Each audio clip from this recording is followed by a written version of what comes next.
Olá, ouvinte, seja bem-vindo a mais um programa sobre a série clássica A Galeria do Terror. Eu sou a Angélica. E eu sou o Marcos. Hoje vamos falar aí sobre mais um episódio que tem 2 segmentos de histórias diferenciadas. Hoje vai ter episódio escrito pelo Rod Serling, um episódio de faroeste muito interessante, né? Que a gente estava até aqui elogiando, a gente gosta muito de quando ele aborda essas histórias do Velho Oeste, né? Com um olhar todo especial que o Rod Serling sabe ter para essas temáticas, né? O outro episódio é um episódio um pouco galhofa, um pouco engraçado, meio Lovecraftiano, mas vai ser um prazer poder compartilhar com você aqui as nossas impressões, né? Mas, no comecinho, eu sempre falo sobre os apoios, né? A gente tem uma pasta onde a gente tem todos os episódios de Além da Imaginação, Galeria do Terror, nossos programas em áudio sobre cada episódio. Se você puder e quiser acessar, por favor, você nos apoie, tá? O nosso apoio é super fácil de acessar. Pode ser via Pix, tá? Que é apoiomasmorra@gmail.com. Ou você pode apoiar pelo Apoia-se, tá? No Apoia-se você escolhe o valor que é mais adequado para você. Você pode dar de valor que você tiver como disponibilizar, de 10 a 20, 30, não importa. Que eu saiba, pode ser pelo cartão de crédito, então é uma maneira que você paga mensalmente, você não sente também. E aí a gente vê do que o apoio tá efetivo, você pode entrar em contato com a gente por e-mail, tá? O nosso e-mail é contato.cinemasmorra@gmail.com, tá na descrição aqui, que a gente manda o link da pasta também para você acessar, tá? Mas, como eu tava falando contigo, né, Marcos, Rod Serling e faroeste, né? Como é bom, né? Sim. O que a gente acessou já. Episódio número 18 da segunda temporada, e ele foi ao ar originalmente em 26 de janeiro de 1972. Exatamente. Pois é, né? A gente tá falando contigo que faltam poucos episódios para acabar, né? Porque isso. Vai até 22. Isso. Na contagem lá do IMDB vai até o 23, mas é que o episódio que aparece no IMDB como último, a gente já falou dele como um dos segmentos de um episódio anterior, então são 22 mesmo. Exatamente, os releases são meio malucos, né? A gente, sim. Se você tá acompanhando aqui, você já percebeu que houveram várias maneiras de apresentar o programa, fizeram uma baguncinha gostosa. Então, às vezes, um segmento que tá numa posição, né, num release tá em outra, no outro. Então, a gente sempre fala de acordo com o release que a gente tá assistindo, né? Isso, até quando houve reapresentações da série, as coisas mudaram de posição. Tem a questão da série Sexto Sentido, que nós vamos ter que abordar, né? Vamos ver como é que a gente vai fazer isso, né? No podcast. Isso. Mas, por hora, como você disse, e nesse episódio que são 2 segmentos, temos roteiro do Rod. Os 2 são dirigidos pelo Jeannot Szarki. Já falamos bastante dele. Você procure os nossos episódios anteriores. Você vai ter bastante informação sobre esse diretor de origem francesa. O primeiro segmento, temos um roteiro, na verdade, muito bom, inclusive, do Rod Serling. Né? A gente andou reclamando de algumas coisas que ele escreveu nos episódios anteriores, aí, mas agora vai ser só elogio. Né? E, como você falou, um episódio que se passa no Velho Oeste. Se você quiser introduzir já a sinopse dele, para a gente poder atacá-lo. Né? Beleza. Não, então, como eu sempre faço, né? Eu coloco umas ceninhas para vocês, vocês sabem como é que funciona a nossa dinâmica. Se você tá só escutando o podcast pelo Spotify ou por qualquer aplicativo de podcast, lembre-se de vir aqui no YouTube, para seguir o nosso canal, né? Que a gente tá quase chegando a 3.000 seguidores, inscritos, que eu quero dizer, né? É super importante ter mais inscritos, ter gente comentando, ter gente falando. Então, se você tá escutando a versão em áudio, você tá perdendo a versão em vídeo, que você vê, ó, a gente aqui, ó, a nossa carinha, e você também vê as cenas que a gente prepara para colocar no episódio, tá? Então, o primeiro segmento que eu vou narrar aqui é a sala de espera, como o Marcos falou, né? Então vamos lá aqui deixar rolando as cenas para vocês. E teremos aqui uma história, que a história é a seguinte: um homem entra de maneira meio abrupta, né? Ele passa a cavalo primeiramente por um homem dependurado, um enforcado, né? E ele entra num bar que estão ali 4 homens sentados e um barman. Ele entra pedindo um drink, né? Como a gente sempre fala, aquele clichêzão, né? Deixa a garrafa, né? E começa a conversar com os caras assim. Ele é um cara muito metido assim, eu sou foda, né? E tal, né? Aí ele entra assim falando na sala: vocês viram quem é que tá enforcado lá? Que enforcado que é esse lá? Né? Aí os caras, alguém que fez, respondem pra ele, alguém que fez uma coisa muito ruim, né? Aí ele fala, perguntam pra ele, como é que você se sentiu em relação a isso? Ele fala, esse homem que entrou, ele fala, não sinto nada. Eu sou um homem que só entendo de morte, eu entendo de matar, eu entendo de atirar, né? Eu sou uma figura com coração empedernido, né? E o tempo vai passando, eles vão tendo aquela troca de diálogos, assim, que é uma troca muito raivosa, né, de certa maneira, né? Ele é muito debochado e os homens estão tentando fazê-lo entender alguma dinâmica ali que ele ainda não pegou, né? Mas enquanto isso ele vai falando, né? Que ele fala que era um gatilho foda do Velho Oeste, né? Da época dele, né? E quem são vocês, né? Aí ele pergunta assim, primeiro fala, você não me conhece? Né? Que você tem um personagem ali que tem o Steve Forrest, que é o Sam Dichter, né? O Albert Salmi, que é o Joey Bristol, o Bud Ebsen, que é o Doc Swames, o Gilbert Holland, que é o barman, né? Jim Davis faz o Abe Bennett, Lex Baker faz o Charlie McKinley e por aí vai, né? Mas ali, essa troca que eles vão tendo, né? Depois você vai poder falar um pouquinho melhor. Esse lance deles, fala, você não lembra da minha cara? Eu tive uma troca de tiros há tempos atrás, né, com você mesmo. Aí ele fala assim, você é tal fulano, né? Sei lá, você é o Joey Bristol. Eu não lembro direito os nomes corretamente. McKinley, o primeiro é o McKinley. É o McKinley, né? Isso, então. Você é o Charlie McKinley, que eu dei um tiro na cabeça, né? O que você tá fazendo aqui? Falaram que você morreu na hora. E ele fala assim, pois sim, estou aqui, né? Eu vim encontrar meu destino, né? Como todos nós, né? E ele fala, aí o relógio toca, né? Aí um olha pra cara do outro na mesa, estão jogando cartas, né? Pôquer. Fala, chegou a minha hora, eu vou, né? Aí o cara não entende nada, né? O Sam, né? Que entrou, o Sam Dichter, né? E assim que ele sai pela porta, escuta-se um tiro. E ele fala pros outros caras assim, ninguém vai lá fora pra olhar o que tá acontecendo, o que foi que aconteceu? Aí todos na mesa respondem, inclusive o barman, pra quê? Agora a única coisa que ele vai precisar mesmo é de alguns coveiros para enterrar seu corpo e um papa defunto, né? Alguém para carregá-lo, né? Não importa mais pra gente. E eles continuam conversando e de certa maneira as pessoas estão tentando se identificar para ele, né? O outro fala para ele na mesa assim, outro personagem ali, que esse sim deve ser o Joey Bristol, que eu penso. Isso. Né? Eu penso, né? Isso. Aí ele fala assim, você não me reconhece não, Eu estive numa troca de tiros e tal. Então todos ali são visivelmente bandidos, né? São bandidos, eles contam as suas histórias e falam pra ele, você não tá entendendo o que tá acontecendo? Aqui você não entende realmente o que tá acontecendo? Você é burro, né? Aí ele fica até ofendido, ele quer dar um soco na cara do o Joe Bristol fica falando pra ele, gatilho rápido, mas cérebro lento, né? Você tem, né? Isso. Ele fala assim, o seu cérebro é lento, hein? Enquanto você é tão rápido no gatilho. Agora ele fala assim, quando o relógio toca, a hora... você vê que o tempo dentro desse espaço, ele corre de maneira diferente, né? Apenas passou 1 minuto ou 2 minutos depois da última batida de 1 hora. Então ele fala, eu vou sair pra rua, eu vou sair pro sol, ele fala, porque eu tenho que encontrar o meu destino, né? Aí o cara que entrou, né, o Sam, ele fala assim, você é maluco? Lá fora tá de noite, acabei de olhar pela janela, que ele viu uns coveiros, né, e tal, carregando o corpo do cara que tinha saído. Aí ele fala assim, não, eu tenho um encontro ao meio-dia, e eu vou ter que encontrar. E quando ele abre a porta, realmente a luz do dia incide sobre ele, e ele vê que ele vai pro meio da luz, né, ele começa a perguntar, o que tá acontecendo? Que lugar é esse? E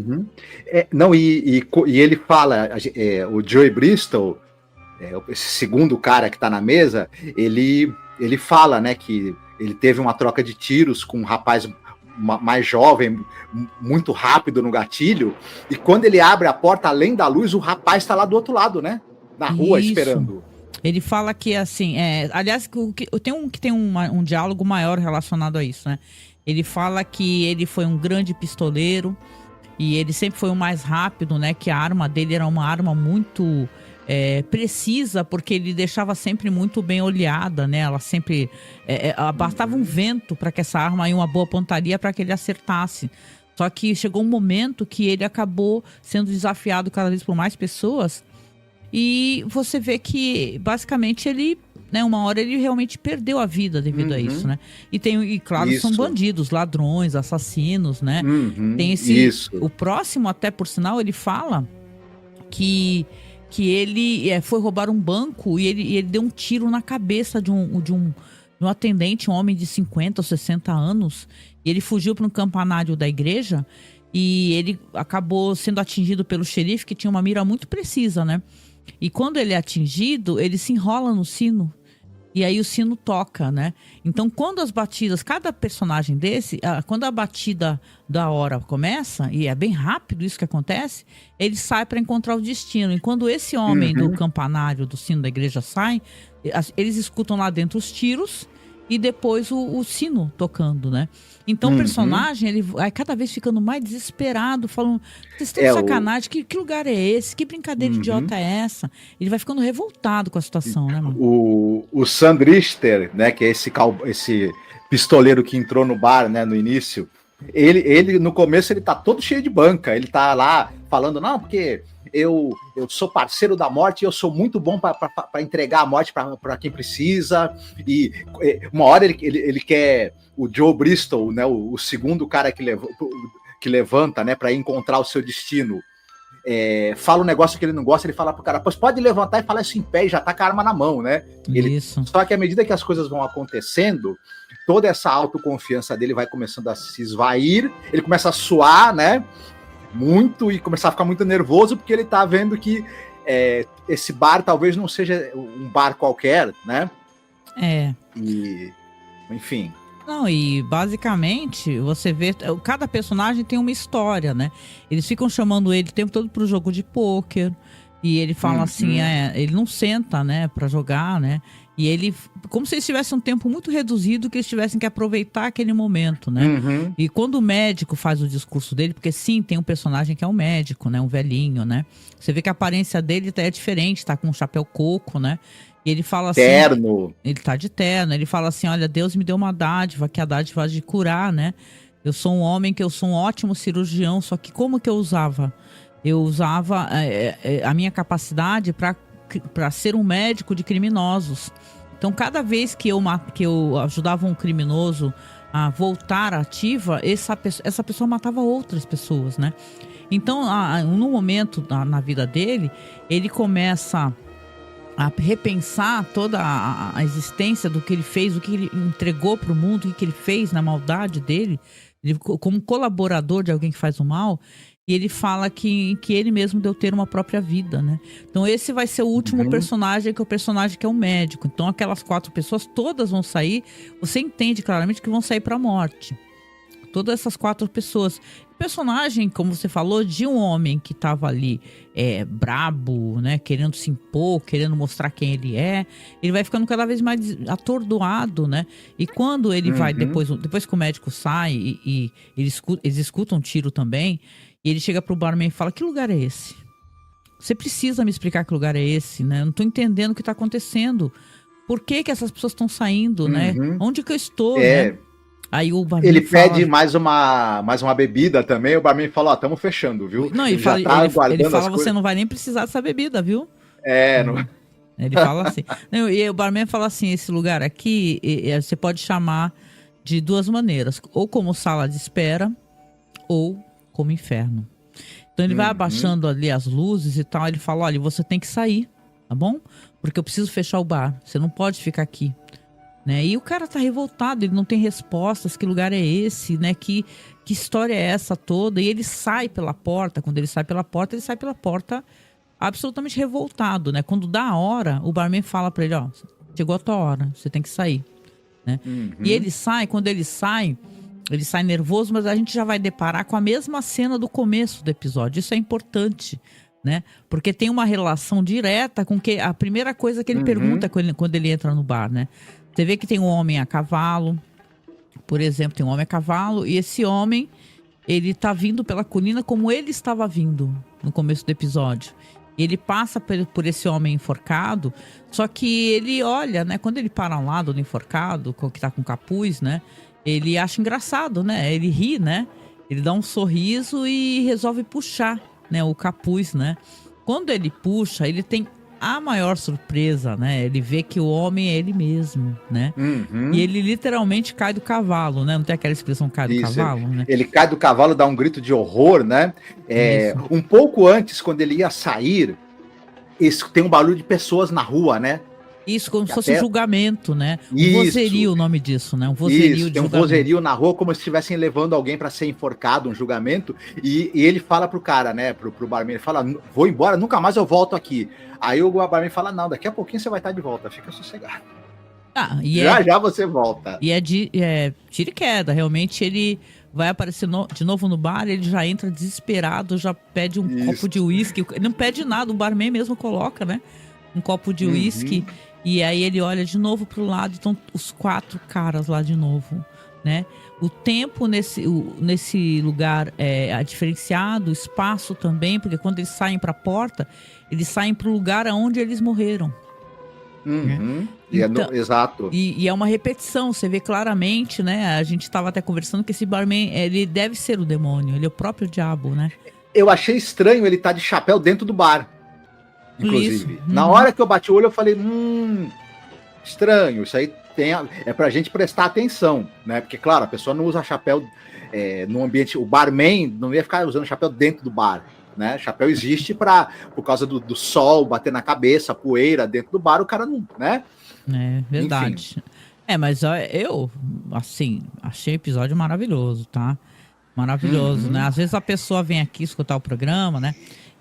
Sem assistir o episódio, mas eu acho que é fundamental que a pessoa assista esse episódio aqui, porque ele tem diálogos muito bons, ele tem um cuidado, assim, de uma antecipação. O Rod Serling sabe construir muito bem essa antecipação, né, Marcos? Ele não entrega logo de bandeja, você entende que tem uma coisa errada e você pode até supor que ali aquelas pessoas, obviamente, né, aquela saída para a porta é a saída para a morte. Mas o que exatamente? Mas mais do que isso, do que esse plot twist, que nem é um plot twist tão, né, que você se admira tanto assim, né? Porém, os diálogos são muito bons. Essa coisa da violência, né? Da violência que gera violência, da pessoa... a pessoa depois, né, do que foi resultado, morreu devido à violência. Tanto que o médico fala, né, Marcos? O médico fala, se você vive pela espada, você morre pela espada. Pode trocar isso para uma arma, que é a mesma coisa. Exatamente. A gente tinha reclamado de alguns roteiros do Rod Serling nos episódios anteriores, aqui que a gente falou recentemente. Aqui não há o que reclamar, muito pelo contrário, só há o que elogiar. Né? Ele faz um confronto muito bom das falas desse pistoleiro, do Drister, que são falas arrogantes. Ele tem orgulho de ser um cara rápido no gatilho, de ter matado um monte de gente. Ele tem essa empáfia e essa dessensibilização. Os outros, que já estão ali, né, no pós-vida, né, refletindo sobre tudo que fizeram e como a vida deles, uma vida violenta, uma vida... como aquela violência toda que permeou a vida deles era sem sentido, e como a vida deles também acabou de maneira prematura e triste, de uma forma violenta também. Então os diálogos, muito bem construídos, eles fazem uma grande reflexão sobre essa coisa da violência, das consequências de uma vida violenta, da falta de sentido disso, e desconstroem esse mito ali do pistoleiro, do cara durão ali do faroeste. O Rod Serling já tinha feito na série dele, The Loner, por exemplo, uma desconstrução desses mitos. Ele gosta muito, né? E você vê que no Além da Imaginação, em vários momentos ele faz reflexões sobre o quanto a violência, né, sobre o quanto uma vida, um cotidiano violento são perniciosos, são destrutivos, e o quanto eles deixam de feridas na alma das pessoas, né, na psique das pessoas. Aqui ele acaba fazendo isso também com diálogos que são muito pungentes, são inesquecíveis. Tem frases assim que você vai lembrar para sempre, né? Sim. Como essa que você citou do médico. Eu lembro do médico falando, né? Em algum momento ele falando assim, que ele salvou a vida, né, de homens que tiravam a vida dos outros com armas, né, de 6 tiros, e na gaveta dele ele também tinha uma arma com a qual ele ia tirar a própria vida depois, né? Então são frases assim muito bem construídas e E os atores, né? Elogio a todos, estão todos muitíssimo bem. E tem um plot twist. Assim, esse episódio poderia ser perfeitamente um episódio de Além da Imaginação, sem dúvida. Ele é tão bom quanto bons episódios da série Além da Imaginação. Aqui o Rod Serling tava ali, ó. Mr. E o Janot Suzarsky, né, que é muito bom, né? Não, isso, e assim, você vê que o Rod Serling, ele fazia isso nos anos 70, né? Porque se você tem a era do faroeste, né, e tal, eu acho que, sei lá, presumo que seja lá do coisa dos anos 50, 60, 70, né? Você tem essas grandes histórias de vingança, meu ódio será tua herança, é o Sam Peckinpah, né? Mas tô falando assim, tipo, esses grandes faroestes famosos, né? Isso. A gente já estava nos anos 70, na época do faroeste revisionista, que também tinha essa coisa da nova Hollywood, então de uma outra maneira de enxergar isso. E é interessante como o Serling, ele tá antenado, né? De certa maneira, eu penso, alguém pegar e fazer um episódio onde você uma maneira de você criticar essa cultura, né, de endeusamento do faroeste, da violência, do tiro, né? Então alguém fala assim, qual foi o sentido da minha vida, né? Porque é uma coisa que as pessoas adoram, a gente adora um bom faroeste também aqui, né? Mas o lance é você ter alguém falando assim, olha, esse aqui é um episódio onde as pessoas vão refletir sobre a vida que elas tiveram, o que elas fizeram para as outras pessoas, entendeu? Não é esse negócio de depois que você morreu, você vira santo, né? Você vai pagar o preço, né? Isso, e vai pagar de maneira cíclica nesse inferno em que eles estão, né? Um episódio realmente muito legal, funciona como episódio de terror, funciona como episódio que é uma reflexão sobre a violência, funciona de ter um plot twist interessante, tem elemento de fantasia também, ó. Muito bom, muito bom. E aí, vamos falar um pouquinho aqui, já que a gente aproveitou para contar o episódio, que a gente achou que tinha mais sentido se a gente falasse de uma vez, né? E você quer falar um pouco sobre o diretor? A gente está sempre falando, né? Voltem lá pro primeiro episódio. Inclusive, a gente falou do Janot Suzarsky, que ele tinha falecido há poucos dias atrás, quando a gente começou a gravar e falar. E a gente falou sobre a vida dele, a carreira e tal, né? Mas aqui tem um grande elenco, né, Marcos? De artistas ali que com certeza tem relação com o próprio mundo do faroeste, né? Isso. O personagem, do pistoleiro Sandister, desculpe, ele é vivido por um ator chamado Steve Forrest. Esse cara, eu sempre gosto de citar quando a pessoa participou de Além da Imaginação, né? Um ator que tá aqui em Galeria do Terror também participou de Além da Imaginação. E é o caso dele. Ele é daquele episódio da 4ª temporada, o 11º episódio, The Parallel. Você vai lembrar do cara que vai fazer um voo experimental e quando ele aterriza, o mundo tá mudado, né? É um mundo diferente do que ele tinha deixado quando ele decolou. E até na época eu citei que é muito parecido com um conto do conto Histórias Fantásticas do Bioy Casares, né? Então eu achei um plot bem parecido. Esse cara, além disso, né? Além dele ter participado de Além da Imaginação, ele é um ator de cinema dos anos 50 e 60, que ele fez bastante faroeste, guerra, comédia. Ele tá no filme do Robert Wise, Meu Filho, Minha Vida, por exemplo. Filme que passou na TV brasileira várias vezes, da mãe que quer que o filho seja arquiteto, né? Ele participou dos teledramas também, Playhouse 90, por exemplo, né? E ele tinha um personagem fixo numa série chamada The Baron, que era uma espécie de série que se passava no mesmo universo que aquele personagem, o Santo. E esse The Baron era um cara que ele era um comerciante de antiguidades, que isso era fachada para ele ser uma espécie de agente secreto também, espião. Enfim, é isso. O primeiro cara, dos caras que estão ali na mesa, jogando pôquer e vão levantar para reviver o destino, a morte deles, o primeiro pistoleiro que levanta, o Charlie McKinley, ele é vivido por um ator chamado Lex Barker. O Lex Barker, ele é um grande conhecido nosso aqui da TV, do público brasileiro. Ele foi o Tarzan dos anos 50. Pessoal, nos anos 40 você tinha o Johnny Weissmuller como Tarzan. Nos anos 50, os filmes do Tarzan eram com o Lex Barker. Falou até que teu pai adorava, né, essa fase do Tarzan. Quando passava o Tarzan na TV, Meu pai adorava, ele corria para ver, né? Ele queria ver, Legal. ele falava, olha, vai ter o Tarzan com o Lex. E meu pai sabia o nome do ator, ele falava, Lex Barker, que legal, maneiro. né? O Lex Barker, além de ter sido Tarzan nos anos 50, ele também foi casado com a grande estrela Lana Turner, né? Mas ele, além disso, ele era um cara que depois que ele saiu do papel do Tarzan, ele fez muitos filmes de faroeste de ação, tanto nos Estados Unidos quanto na Europa, na Itália, na França, na Alemanha. Ele participou da série de filmes do Dr. Mabuse, por exemplo.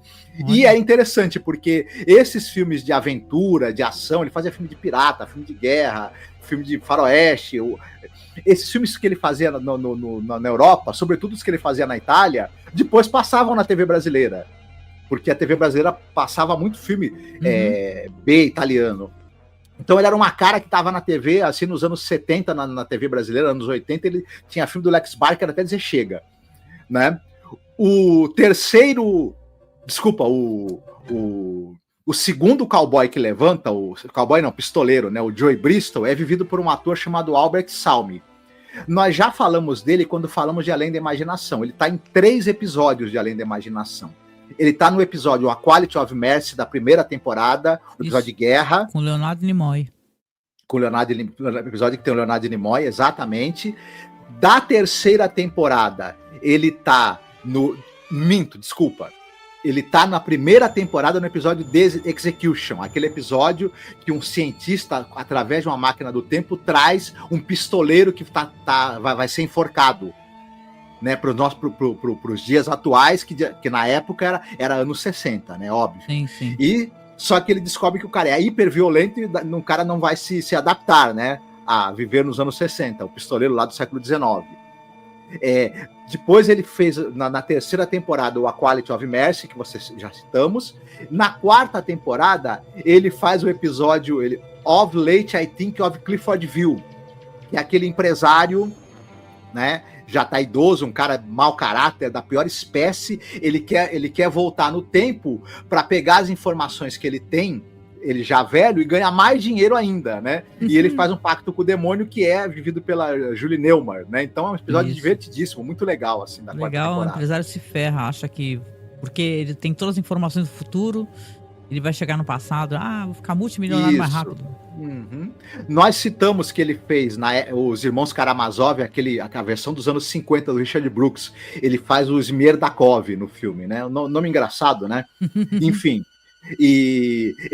Enfim, falamos bastante da carreira dele. Ele fez também o filme do Elia Kazan, Rio Violento.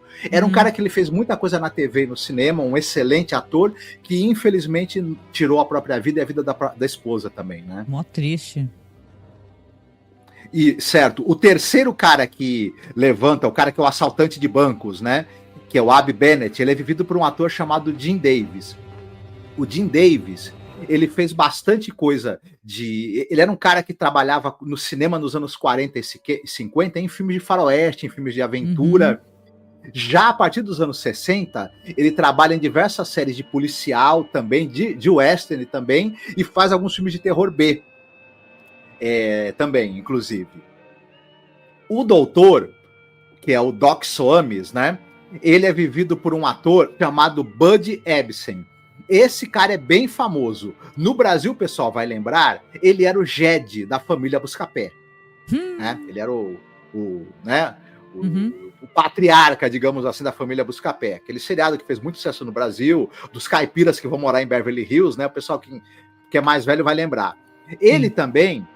Ele era o Barnaby Jones, da série Barnaby Jones, o Detetive, que era aquela famosa série também de um cara, que era um detetive, que já era um cara idoso, e o filho dele morre, o filho dele era casado, e ele e a nora se juntam para resolver casos. Era uma série que, na época, o pessoal até tinha um certo humor em relação a ela, porque como ele já era um cara bem velhinho, e tal, o pessoal falava, poxa, mas esse velhinho que é o detetive particular, que vai resolver os casos, exatamente.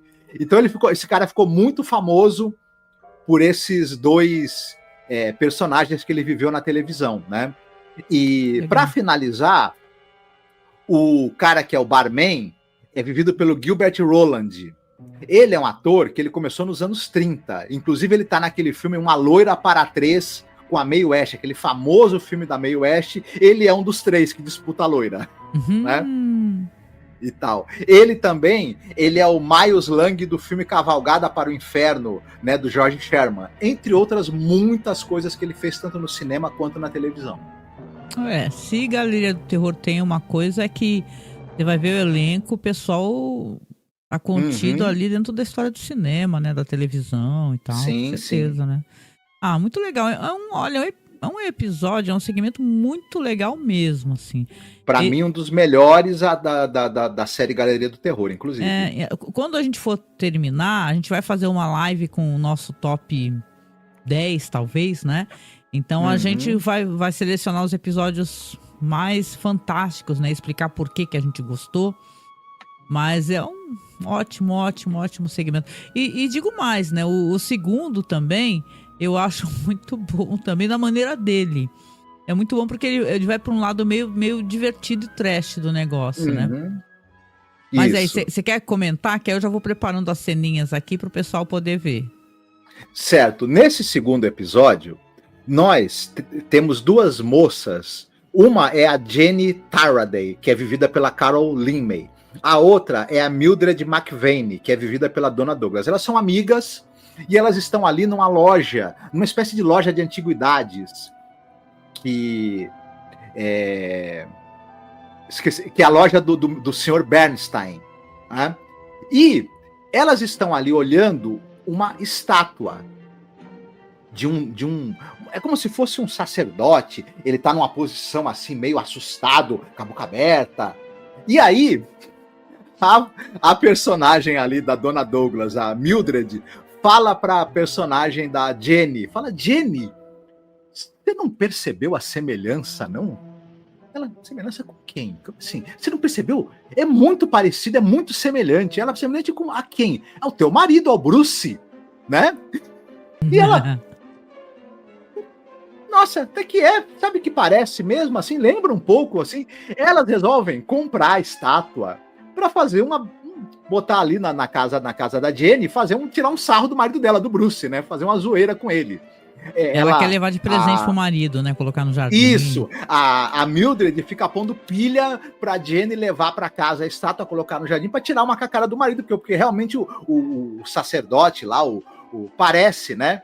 E aí elas negociam lá com o Mr. Bernstein lá, não, quanto é que é, e não sei o que lá. E é até engraçado porque esse cara fala assim, olha, vejam só, prestem atenção nesse material que é feito essa estátua. Ela, que material? Não, eu não sei que material que é, na verdade. Mas é um material muito ele fala raro, com um sotaque bem carregado também, né? Não, e vejam só essa representação assim desse... Do quê? Do que ele é? Não, eu não sei o que ele é. Ele é um druida. Mas que tipo de druida? Eu não sei que tipo de druida também, né? Mas veja que é uma estátua que ela deve ser de uma época assim. Que época? Eu também não sei a época que ela é. E ele então, fala que ele meio que herdou a estátua, né? E um monte de coisas. Quando eu comprei a loja 10 anos atrás, ela já estava aí, inclusive, né? Mas eu posso fazer pela bagatela de $75 para vocês. Não, e é legal que ele fala uma parada assim, tem dias que eu olho para essa estátua e falo, pô, eu vou dar ela pro primeiro que aparecer. E tem dias que eu olho para ela e falo assim, eu acho que ela é uma peça muito importante, eu vou cobrar um valor alto. Aí elas perguntam, nesse dia você tá como hoje? Aí ele falava, pode levar por $75. O que não é barato, né, na época, uma parada assim. Não é barato. Elas compram a estátua, e a estátua é colocada no jardim ali, no quintal, né, da casa do casal. O marido dela é o Bruce Taraday, vivido pelo Bill Bixby. E ele vê aquela estátua lá, né, no quintal, né, ele olha para aquele negócio, fica olhando, né. Aí ela fala, não, comprei, meu bem, gostou? Ele, por que você comprou essa estátua? Por que você comprou esse troço?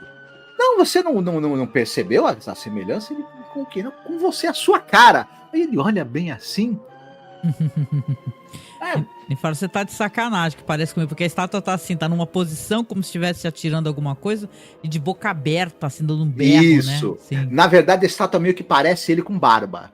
E, bom, ele acha aquilo meio, né, esquisito, mas enfim. né? E ele, antes de dormir, ainda fica falando pra ela. Fala assim, ó, não parece comigo não, tá? Ele ficou ofendido, né? Uhum. Isso, mas quando ele dorme, a estátua está ali na porta do quarto e ele começa a ter umas sensações muito estranhas, né? E como se a estátua estivesse falando com ele, estivesse querendo induzir ele a fazer alguma coisa. E aí coisas estranhas vão começando a acontecer. No dia seguinte, ele não tá nada legal com aquilo, ele tá meio achando aquilo meio estranho, e a esposa fala para ele, olha, vai preparando aí a nossa churrasqueira, tá? Que nós vamos ter uma visita, vamos fazer um churrasquinho para uma visita. Ele, quem é a visita? Né? Para minha amiga, para Mildred, né? A gente percebe que ele não gosta, né? Porque não, ele não vai nem um pouco com a cara da Mildred. Não vai com a cara da Mildred, isso. Isso, ele já tá bolado. Que furasse a Mildred todinha pra ela virar um chuveiro, uma parada assim. Isso, ele já sabe, ele já tá bolado com ela, porque ele convenceu a esposa a comprar esse raio dessa estátua, e essa estátua agora tá dando sonhos estranhos nele. Então alguma coisa não tá dando muito certo aí, não tá indo muito bem. Não, e tem uma parada, que ele vai pro jardim, eu olhei a estátua também de manhã, e ele vê que tem umas pegadas na grama, cara. Isso. Como se a estátua tivesse andado ali, alguma coisa muito pesada amassou a grama. Isso, lembre-se, a estátua apareceu na porta do quarto dele, ele achou que era um sonho, porém tem pegadas ali, né? Ele fica encafifado com esse negócio e ele vai lá na loja do Sr. Bernstein. E aí o Sr. Bernstein fala para ele, olha que coincidência interessante. Não é que depois que ela vendeu a estátua, chegou um cliente aqui, ficou interessado nessa escrivaninha que eu tenho aqui na loja há um bom tempo. E aí eu falei, ok, né? Vou limpar, vou tirar tudo que tem na escrivaninha, vou limpar para o cliente poder levar. No que eu tô mexendo, tem uns livros antigos. Eu comecei a folhear e eu dou de cara com a página do livro, que é uma foto, uma imagem dessa estátua, e atrás alguém datilografou uma série de informações sobre ela. Só agora, né? Sacanagem. E tal, aí ele percebe, tanto é que o Sr. Bernstein fala, inclusive na estátua, na original, ela tá segurando uma coisa, e a estátua que eles compraram não tem aquela coisa que a estátua tá segurando, parece sei lá, um pé de cabra. Pé de cabra, alguma coisa assim. Até o Sr. Bernstein fala, se vocês quiserem eu posso dar um desconto de $10, porque tá faltando, né, uma coisa na estátua, eu quero que meus clientes fiquem satisfeitos. Aí ele, não, esquece isso daí. E aí ele fala... vai ter uma longa conversa com a esposa depois disso, né, porque meio pra falar assim, olha a porra que você trouxe aqui pra casa. Você trouxe pra casa uma estátua de um druida famoso por ser o Black Druida. Isso. Meu caramba. Nas informações que tem na parte de trás... daquela fotografia da estátua, ele fica sabendo que aquela estátua representa um druida, né? Esse druida, ele é o Bruce Black, que era um cara que era envolvido com feitiçaria, com assassinatos, com sacrifício humano, e é um ancestral. Ela acha pelo menos que é um ancestral, né? Devido à aparência, né? Mas ela fala que ele era um cara que tinha adeptos, ele tinha... Ele é uma figura que acabou desaparecendo, né? Mas era uma figura criminosa. Isso, ele tinha uma seita que fazia sacrifício humano, assassinatos, estupros, é um negócio tenebroso, né? Isso. Não, e aí nisso ela vai falar do churrasco, né? Que ele vai até preparar o churrasco lá. E o churrasco tá lá, né? Ele indo acender o fogo lá no churrasqueira da hora até. E lá no fundo do quintal tem estátua, né? Só que quando ele olha de novo, a estátua tá perto de novo. Aí ele já começa a ficar assustado. Isso. Ela vai se aproximando. É engraçado que começa a ter uma espécie de uma luz vermelha na estátua e nele. A gente deduz ali. Eu achei um recurso bacana, que é naquele momento em que tem uma luz incidindo vermelha tanto sobre a estátua quanto sobre ele, indica que a estátua está exercendo algum poder ali telepático sobre ele. Ele começa a ver o fogo da churrasqueira, que é um fogo pouquinho, vira uma labareda enorme. Como se fosse um fogo sacrificial, né? Isso. E ele vai começar depois... Né? Exato. Tá o gato do vizinho ali no quintal dele, e a estátua começa a influenciá-lo dele querer pegar o gato e jogar ali no fogo. Mas antes disso acontece uma coisa importante, né? Isso, mais ainda. Porque antes disso, ele começa a ir lá para meio que ofender a estátua, né? Ficar falando assim, você foi um cretino, um nojento, né? você não significa nada, quem é você? Você não exerce nenhuma influência sobre mim, sobre mais ninguém, você não pode causar um mal mais pra ninguém. E ele tá volteando a estátua e ofendendo, né? E quando ele olha pro lado e sim, começa a ter aquela, como você falou, uma espécie de luz diferenciada, tá quem? Tá aquela amiga da mulher dele, né? A Mildred McVane, né? E ela chega do nada. E eu acho que até a roupa dela também parece uma roupa meio de uma vestal, de certa maneira. Acho que é proposital isso daí. O cabelo, a roupa, a roupa. E ela começa a conversar com ele e falar assim, tua esposa tá aí? Aí ele fala, tá lá em cima se maquiando, e a luz vai aumentando no rosto dele, né? E você vê que ela tá flertando com ele. E tem certo momento que ele vai dar um beijão nela. Ele agarra ela e dá-lhe um beijo, que ela corresponde, né? Isso. Aí, quando ele percebe o que ele fez, né? E ele fala, você não vai contar pra minha esposa. Aí ela fala, não, só se você não disser pra mim que nunca mais vai fazer isso de novo. Porque, na verdade, eu gostei. Não, e a chama tá subindo, né? Conforme eles vão se beijando, é o fogo da paixão, cara. A chama tá ali comendo, ali subindo e tudo. E aí, depois desta cena, que vem a cena do gato, que é alerta de gatilho e de gatinho, né? Porque ele, basicamente, ele vai começar a ter ideias, né, tanto que a esposa aparece na janela, né, pergunta porque ele gritou, né, pra estátua, pra ficar longe dele. Aí ele fala que é o gato do vizinho que tava ali espantando os pássaros, né. E aí ele vai começar você vê que ele tá influenciado, né. E aí ele vai chamar o gatinho, gente, e ele vai pegar o gatinho, começa a ter ideias, ele tá iluminado por aquela chama. Ele vai ter ideias de jogar o gatinho, né? Só que, né? Na hora que ele tá quase fazendo isso, a empregada aparece na porta, né? E dá um berro, dá um grito, né? E dá um berro aí. Aí quando vem todo mundo correndo, ela fala assim: ele tava querendo jogar o gato na churrasqueira. Ele tava querendo queimar o gato. Aí ele vira e fala assim: essa velha louca. Né? Ele não fala isso, essa velha é louca, não tá fazendo nada disso. Vai embora daqui, saco velho, né? Filha da puta, né? Aí a mulher que trabalha na casa, ela fala assim, olha, eu só vou trabalhar só hoje, eu não vou mais trabalhar pra vocês, tá? Hoje à noite eu empacoto minhas coisas e amanhã tô indo embora. Não, e a mulher dele fala uma coisa interessante, quando ela aparece na janela, ela fala assim, olha pra estátua ali atrás de você, dá uma olhada, olha pro rosto da estátua, parece que os olhos estão brilhando. Tem uma cor diferente, né? A estátua realmente estava ali exercendo influência sobre ele, e você vê que tá diferenciada a estátua, tá como se ela tivesse um brilho, né? E os olhos vermelhos também, né? Então, ele talvez não saiba o que ele fez, né? Ele ainda foi lá para ofender, né? Esse druida, né? Essa criatura que tá ali, que a gente entende e parece que tá petrificada ali naquela estátua, né? Porque tem uma coisa que chega a se... eu não lembro quem comenta, eu acho que quem comenta é o Sr. Bernstein, o dono da loja, que acreditava-se que ele conseguia transformar as pessoas em pedra, esse druida, né? Isso, só que pelo jeito alguém conseguiu fazer isso por ele, né? E aí vem a cena, vocês estão vendo aí agora, tá passando, aí vem a cena do gato, gente, eu fiquei revoltada nessa hora, tá? Ele chamando o gatinho branco, lindinho, e indo colocar, né, o gato, claro que ali não tem fogo, né, gente, pelo amor de Deus, né? Mas tem uma luz vermelha, né? Aí, ai meu Deus, que ódio. Nesse momento, né, deu um desespero, né? Mas você vê que não tem nenhuma chama ali, né? Nenhum animal foi ferido. Aí fica aparecendo imagens do druida, né? Influenciando ele, aquela cara barbuda, que é o próprio ator, né? De barba, né? Então, mas é uma cena que dá uma coisa, fazendo, né? Aquela cara de mal, engraçadíssima. É que o Bill Bixby é uma figura, né? Tá ótimo, né? As colaborações dele em Galeria do Terror são ótimas, né?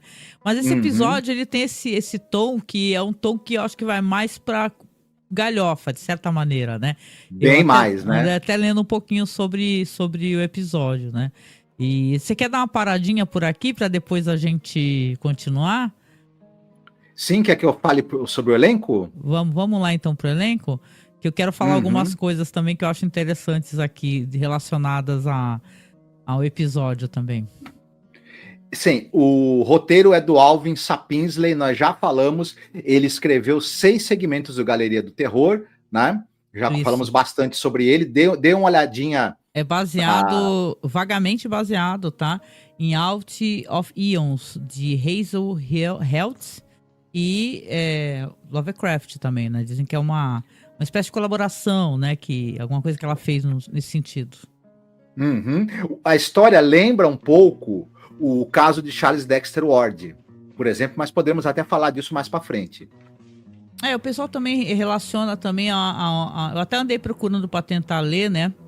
O pessoal até relaciona com uma outra história também de uma múmia, sabe? Que a mulher é muito parecida, na verdade, com essa história da múmia.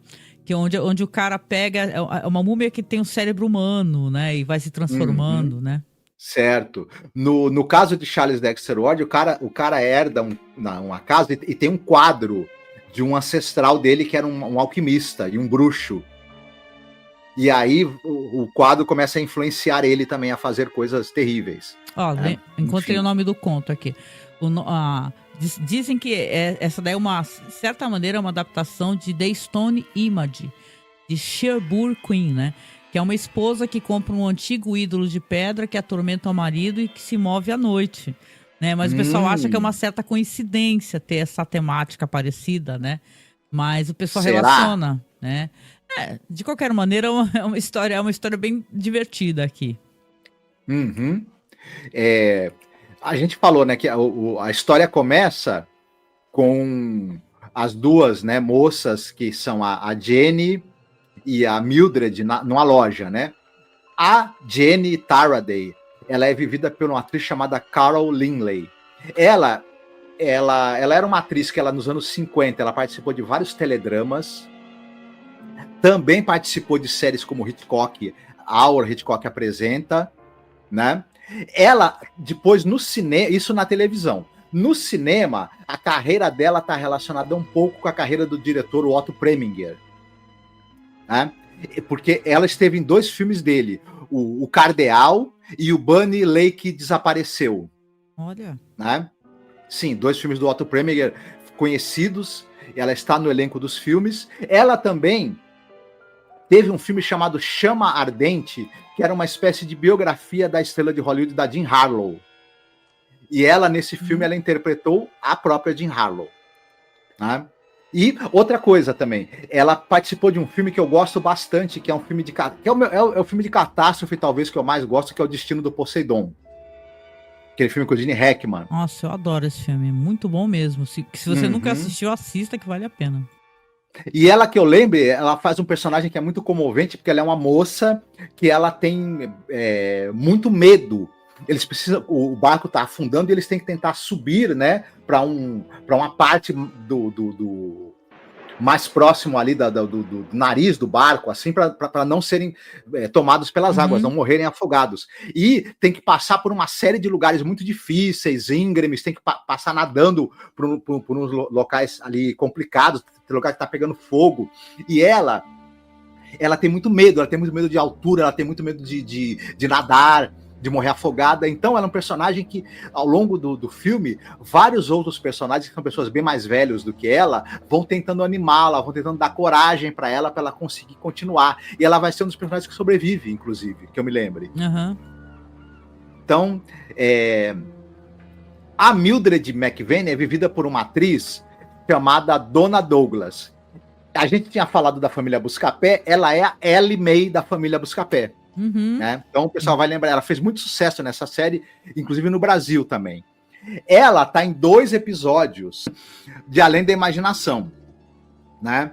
Ela fez bastante coisa no cinema e na televisão, não vou citar tudo aqui, mas uma curiosidade boa é que ela está em 2 episódios do Além da Imaginação, e ela consegue estar entre um episódio que é um dos melhores, se não o melhor, e em outro que é um dos piores, se não o pior, de Além da Imaginação. Porque ela está no incrível Eye of the Beholder. Olha aí, ela é a moça, né, que depois que ela tira as bandagens do rosto, ela é a personagem. A voz é de outra atriz, né? A gente até comentou na época. Escutem esse podcast que ele é muito bom. E ela também está num episódio terrivelmente ruim, que é o Cavender's Coming, né? Que é bem bobinho.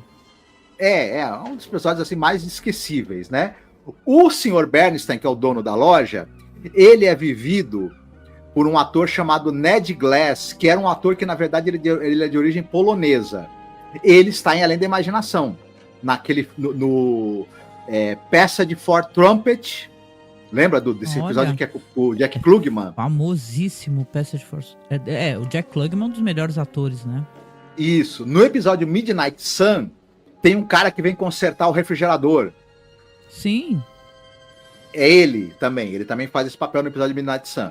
E fora isso, como ele era um cara de origem polonesa, sempre que precisavam de alguém que tivesse um sotaque europeu carregado, chamavam ele para fazer ponta em filme, em série. Ele era um cara que fazia ponta como algum europeu.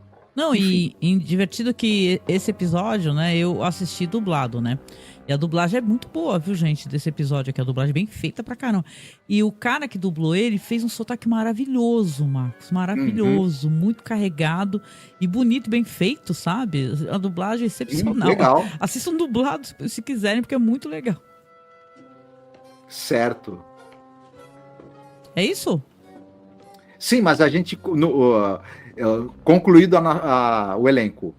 Bora, então, vamos falar então sobre o que acontece no episódio, né? No final aqui, porque o que acontece é divertido. Vamos lá, sim. Então. Tati, você fala ou eu falo? Não, eu posso falar, se quiser eu falo. Uhum. O que acontece, né? Depois dessa cena tétrica, né? Do cara tentando colocar o gato no sacrifício, né? E ele quase coloca porque ele é surpreendido pela empregada. Ele fica, obviamente, transtornado, né, meu? Fala, porra, caramba, né? O que eu tô fazendo, né? Ele repara que tá sendo conduzido, né? Aí, na noite, quando ele vai dormir, ele tá tendo aquele sono angustiante, né? E começa a ter... ele vê de novo a estátua na porta do quarto, iluminada por aquela luz vermelha. Ele também iluminado por aquela luz vermelha. E a estátua começa a falar pra ele assim... eu sei que você quer aquela outra mulher. Você quer a outra, não quer? Só que você precisa acabar com essa daí que tá do teu lado. A mulher tá dormindo, né? Ele fala, são apenas 2 minutos. Você tá com um travesseiro aí, você coloca sobre o rosto dela, são 2 minutos. Ele começa o tempo todo sendo bombardeado por essa informação. E você vê que ele tá quase cedendo, né?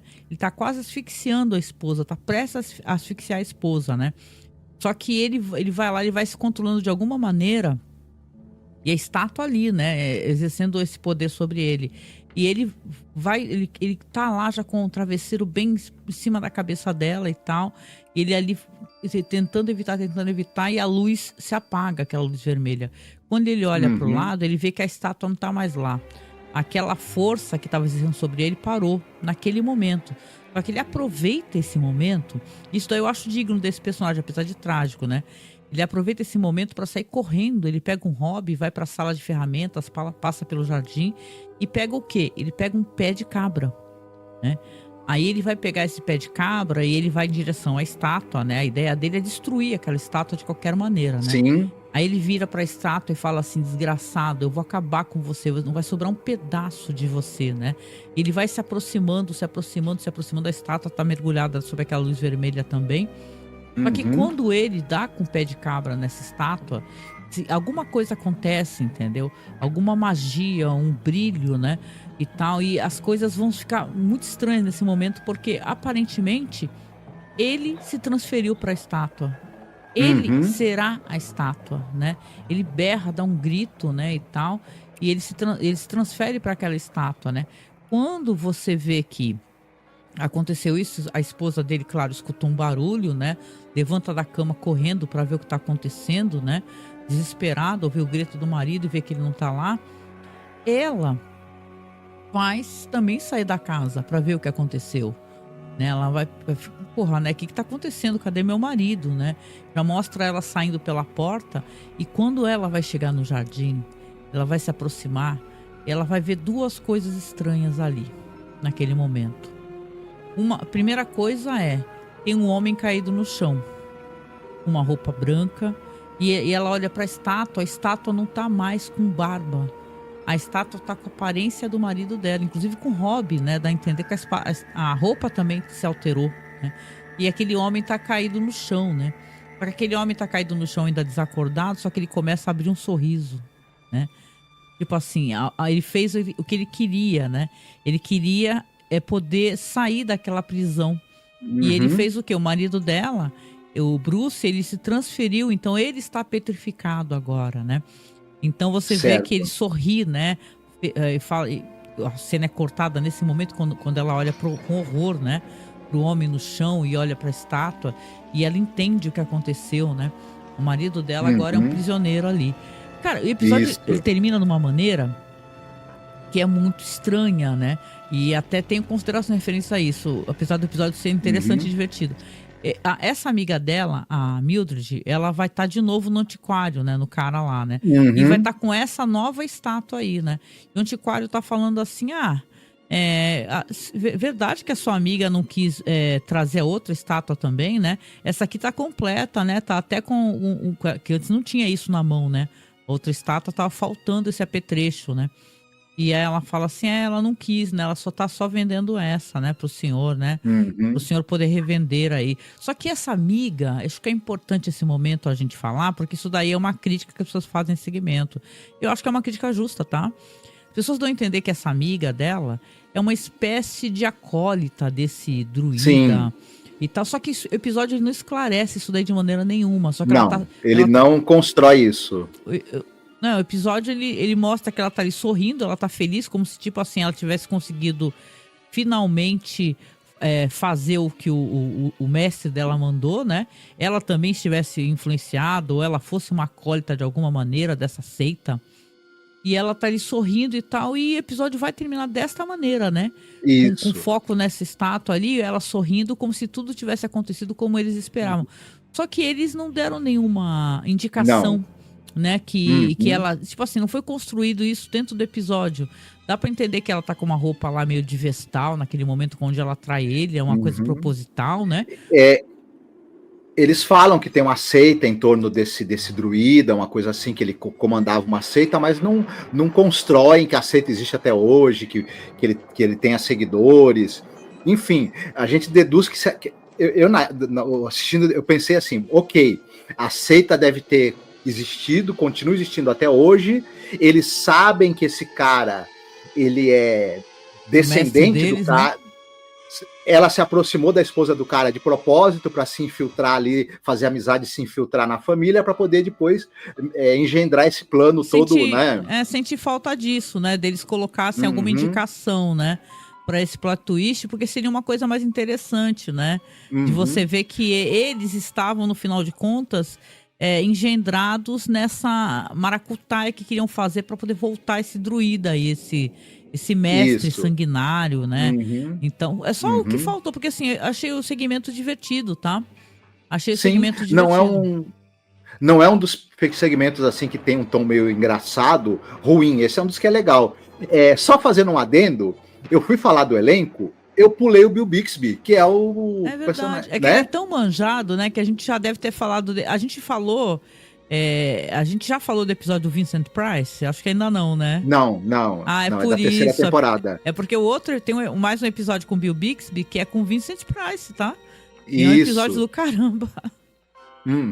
Então, só rapidinho, na hora que eu fui falar o elenco, eu pulei o Bill Bixby, que ele vai fazer o Bruce Tarradine ou o Bruce o Obscuro, né? Ele já participou de Além da Imaginação. Ele tá naquele episódio The 30 Fathom Grave, né? Provavelmente ali, no caso, ele tá fazendo... The 30 Fathom Grave é o do submarino? Da quarta temporada, aquele episódio. Ele é um dos caras da tripulação lá. Ele tá, a gente passa batido por ele, né? Inclusive. Mas ele é um cara que ele é muito conhecido, mas muito conhecido mesmo. Assim, todo mundo vai lembrar dele por causa da série Meu Marciano Favorito. Né? Brincadeira. Eu pensei que tu ia falar Incrível Hulk. Não, brincadeira, não. É que nos anos 60 ele fez uma série chamada Meu Marciano Favorito, né? Não, e tem aquela do Papai, né? Tem uma série que tu comentou no episódio anterior. E o Papai Precisa Casar. Papai Precisa Casar. Tal, aliás, né? Essa porra desse segmento que eu botei no... Por favor, né, se inscrevam no canal aí, que esse segmento minúsculo que eu coloquei do Papai Precisa Casar, o YouTube desmonetizou nosso vídeo. Raios, hein? Uma série dos anos, sei lá, dos anos 60, a série que ninguém lembra dessa merda. O YouTube foi lá e desmonetizou. Uhum. Aí, além dessas séries aí que a gente já citou, ele, claro, ele é o David Banner da série do Incrível Hulk, lá do final dos anos 70, tem o Lou Ferrigno, fez aquele sucesso tremendo, era mania, virou sucesso na televisão. O Bill Bixby, além disso, ele fez uma série de outras séries, filmes e filmes para televisão, e ele também era diretor. Ele dirigiu vários episódios da série Papai Tem que Casar, que ele era o protagonista, né? Ele dirigiu também um filme chamado Blossom. E ele dirigiu também, porque depois da série do Incrível Hulk, teve os filmes, né? A série acabou, mas tiveram vários filmes. O Retorno do Incrível Hulk, o Julgamento do Incrível Hulk, a Morte do Incrível Hulk. Eu lembro dessa porra toda. Ele dirigiu A Morte do Incrível Hulk, por exemplo, o filme. Durante a carreira, ele dirigiu diversos episódios de séries, dirigiu filmes para televisão. Ele também era diretor do Bill Bixby. Ele acaba falecendo por volta antes dos 60 anos de idade, se eu não me engano, devido a um câncer e tudo mais. Que pena. Né? Sim. Ele era casado, tinha filhos e tudo mais, e acaba tendo esse... Ele era um cara que, se ele não tivesse falecido, provavelmente ele teria tido uma carreira muito mais longa ainda na televisão, já que ele se envolvia com produção, direção também. Muito legal, né? Mas assim, pra comentar, como eu falei, eu gostei, cara, achei divertido, entendeu? É o típico episódio de terror que eu consigo relacionar com essas revistas que eu sempre gostei muito de ler, Cripta, etc, sabe? Então, achei muito legal. Uma única pena que eu tenho é realmente dessa personagem aí, da amiga dela, ela ter sido, a construção ter sido um pouco estranha, só isso, mas de resto... Meio que jogaram, né? Mas... A impressão, parece que o pessoal comenta, tava lendo nos blogs, né? Que acham que cortaram segmentos do episódio, né? O pessoal acha que tem essa possibilidade, que cortaram alguns segmentos importantes da atriz. Aí ficou meio desconexo. Quando chega no final, aquele negócio dela sorrindo e tal, toda feliz porque deu certo, faltou coisa, né?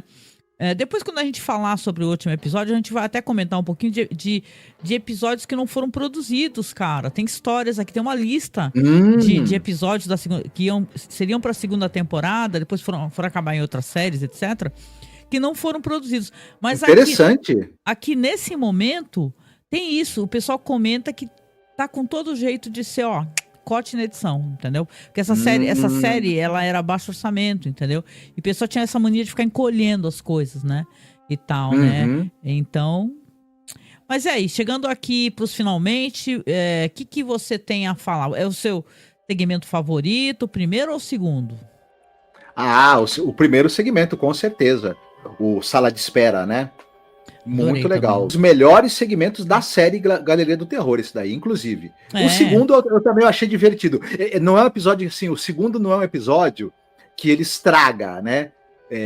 Não, ele é divertido, é bem feitinho, tem umas figuras legais, assim, atuando também. Então, apesar de eu achar que o Alvin Sapinsley, ele é um roteirista que ele, né, dá suas caneladas também, né? Enfim. Não, engraçado, eu tava lendo uma entrevista, né, do Robert Bloch, né, que para um cara, uma entrevista bem legal, por sinal, mesmo assim, né, ele comentando sobre isso, né, sobre como é que foi participar de The Twilight Zone, alguns episódios que ele roteirizou, tipo aquele horroroso lá, o Logoda's Heads, né, as cabeças do Logoda, né, então, que a história do Delet, né, um cara até relativamente famoso, não, muito famoso. E ele fala que The Twilight Zone, olha só que interessante, né? O Robert Bloch fala assim, essa série é uma série legal, né? Lá era tudo muito sério nesse set de filmagem, né? Mas o Jack Ledger era o cara engraçadão, né? Aí a gente recorda aqui que o Jack Ledger é o cara que ficava tentando empurrar segmento de comédia, né? Porque você ser engraçado, ser um cara divertido, não necessariamente quer dizer que você vai passar essa experiência de ser uma coisa divertida, né? Porque você vai tentar explicar para um roteirista da qualidade do Rod Serling e de outros roteiristas, né? Outros diretores, que você vai botar uma bobagem logo depois do episódio dele, ninguém vai gostar, né? Ele até fala que ele fez essa adaptação aí não o Robert Bloch, né, mas o Sapinski, né, quando ele fez essa adaptação dessa história, e ele ficou um pouco assim, porque é uma história que não tem absolutamente nada a ver com essa história aí Lovecraftiana, ou então essa outra que eu falei sobre a múmia, né, e tal. Então ele fala, normalmente quando eu faço as adaptações, as pessoas não gostam muito que altere nada da sua história. Então ele fala que Logothas Red é aquilo mesmo, viu? A história, aquela ruindade toda, é isso mesmo, é uma história ruim mesmo e cheia de problemática mesmo. E acho interessante colocar esse componente, porque quando a gente tá fazendo pesquisa pro episódio, eu gosto de ler textos sobre, eu gosto de ler entrevistas. E aqui o Sapinski fala que ele se divertiu muito fazendo esse segmento aqui dessa última história que a gente contou, sabe? Já certo. A questão do Rod Serling com a primeira história, que é a Sala de Espera, impecável. Absolutamente impecável. Não tenho que tirar nem pôr. É uma ótima história. Ela não tem menos ou mais do que deveria de tempo, né? Então, basicamente, você tem uma história muito boa e ela se põe a questionar o fascínio do ser humano por essa espécie de violência cinematográfica nessas histórias de faroeste, coisa que o público estadunidense é louco por isso, né? Não só eles, obviamente, né? Mas muita gente é totalmente obcecado e tal. E é interessante, né? Porque você também você se pode questionar o que o pessoal consome, né? Legal isso daí. Não, e é assim, né? O que conquistou o Oeste não foram as pistolas e as pistolas e os rifles foram para matar os índios, fazer genocídio contra os índios. Isso. O que conquistou mesmo o Oeste foram os martelos, as enxadas, as pás, né? Foi o trabalho humano, né? Foi a força. Isso. Foi a primeira invasão das pessoas nas terras, né? E a tentativa de apagamento dos povos indígenas, óbvio, né? Isso. E ao contrário, essa coisa toda que isso aí o americano adora, isso aí foi para poder se sobrepujar, né? Virou uma história de violência e a sensação de impunidade. Por isso tem tantas histórias. Né? Por isso que eu gosto muito do Deadwood, né? Se eu hei de fazer uma recomendação. Porque são histórias de absoluta... uma pessoa que chega no local de absoluta violência, né? Isso. Aonde você vai ter que lidar com aquelas questões todas, né? O cara lá, o pioneiro, ia lá de carroça, grandes distâncias, para depois se assentar na terra, depois construir, né, a cidade. Mas quem ficava famoso eram os vagabundos que só ficavam enchendo a cara, jogando e trocando tiro. Ninguém quer saber a história, né? do cara que foi lá, né, e tal, né? Bom, é interessante, né, a gente pensar sobre esse aspecto, ainda mais que o Rod Serling fez The Loner, né? Que, caramba, ainda vou contigo, talvez, né? Quem sabe no futuro, gente. Por isso que a gente pede apoio, né? O pessoal ajudar a gente a continuar existindo, a apoiar financeiramente. Porque a gente tem muita coisa para falar. E a gente pode continuar a falar. A gente sempre começa o ano. Vocês estão vendo que a gente está no mês de março, hein? Já, né? E nós estamos todo esse começo de ano falando de Galeria do Terror. Então, para a gente poder, né, começar sempre o ano falando de Rod Serling, das coisas do Rod Serling, é muito importante que você nos ajude, você nos apoie. Não importa se você vai ver esse vídeo agora em março de 2025 ou no futuro, né? Porque a gente está tentando desesperadamente nos manter, né, financeiramente com a nossa pasta, com os nossos projetos, com os nossos gadgets, né, com as coisas que a gente precisa para gravar. A gente tem uma vaquinha de uma webcam que, infelizmente, ela tá bem parada, né? Tá aqui na descrição também, quando você clica no link, aparece. Então a gente precisa muito de ajuda, né? Então, se tem uma coisa que eu tenho a dizer, é isso, né? Nos ajude a continuar falando sobre Rod Serling, sobre suas adaptações, com esse cuidado que a gente tem, né, Marcos? Com essa responsabilidade, eu acho importante, por mais brincalhona que eu seja, o Marcos também é, mas essa coisa da gente ter o apreço de falar de alguém que a gente adora, né? A gente gravou na época com o Igor Karastanoba, né? E ele escreveu um livro maravilhoso que eu recomendo. Eu vou deixar o link aqui na descrição para você estar à venda na Amazon, né? Aonde a gente pode ter o prazer de conversar com alguém que também tem o mesmo prazer que a gente, que é estudar o Rod Serling, sua obra, sua vida, né? Então a gente quer continuar fazendo isso, né? Então ajude a gente a continuar, tá? O nosso apoio pode ser por Pix, é apoiomasmorra@gmail.com, ou via Apoia-se, tá? Que você pode doar quanto você puder, mensalmente. Costuma ser pelo cartão de crédito, que eu lembro. Então, ajude a gente a continuar. E esse foi um ótimo podcast, gente. Foi bom a gente conversar. Eu tô muito ansiosa. Faltam poucos episódios, tá? E lembrando aqui, reiterando aqui no final, que nós iremos fazer aí uma live com os nossos top 10, né, Marcos? Uhum, exatamente. Os que a gente mais gostou, de repente os que a gente menos gostou também, enfim.